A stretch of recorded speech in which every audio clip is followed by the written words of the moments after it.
श्री स्वामी समर्थ. आज माझ्या पारायणाचा चौथा दिवस होता. मी नेहमी फक्त मोठ्यांकडून ऐकलं होतं की पारायण करताना स्वामी परीक्षा घेतात, पण स्वामी मनाचीही परीक्षा घेतात हे मला या पारायणाने शिकवलं. सुरुवातीला मला वाटायचं की परीक्षा म्हणजे फक्त नियम पाळायचे, उपवास, सात्विक आहार, वेळेवर पारायण आणि संयम एवढंच. पण मी पारायण करताना माझ्या आयुष्यात अशा काही गोष्टी घडतायत ज्या मी कोणाला सांगूही शकत नाही आणि बोलूही शकत नाहीये. कधी कधी अचानक वाईट विचार येत आहेत, कधी विनाकारण रागच येतोय, कधी खूपच जास्त चिडचिड होतीये.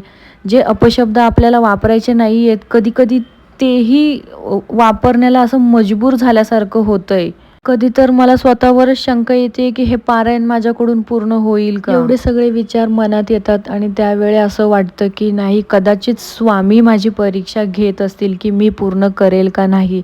त्यामुळे किती काही झालं तरी, मेंटली जरी माझ्यावर स्ट्रेस आला तरी सुद्धा मी पारायण करतेच करते. कदाचित स्वामी आपल्या भक्तांची श्रद्धा, संयम आणि विश्वास या गोष्टींची परीक्षा घेत असतील. मन विचलित होत असतानाही आपण जर स्वामींची भक्ती करत राहिली तर हीच खरी आपली भक्ती असावी. आज मला एक गोष्ट नक्की समजली. गुरुचरित्राचं पारायण हे फक्त पुस्तकाचं पारायण नसून त्या भक्ताच्या मनाचं पारायण असतं. म्हणून जर पारायण करत असताना तुमच्याही आयुष्यात किंवा तुमच्याही पारायणामध्ये असे काही विघ्न किंवा अशा काही गोष्टी तुमच्या डोक्यामध्ये येत असतील तर घाबरू नका. कदाचित स्वामी तुम्हाला कमजोर करत नसतील तर ते तुम्हाला अधिक मजबूत बनवत असतील. आणि तुम्ही कधी पारायण करत असताना असे विचार तुमच्या मनात येतात का, हे मला कमेंट करून नक्की सांगा.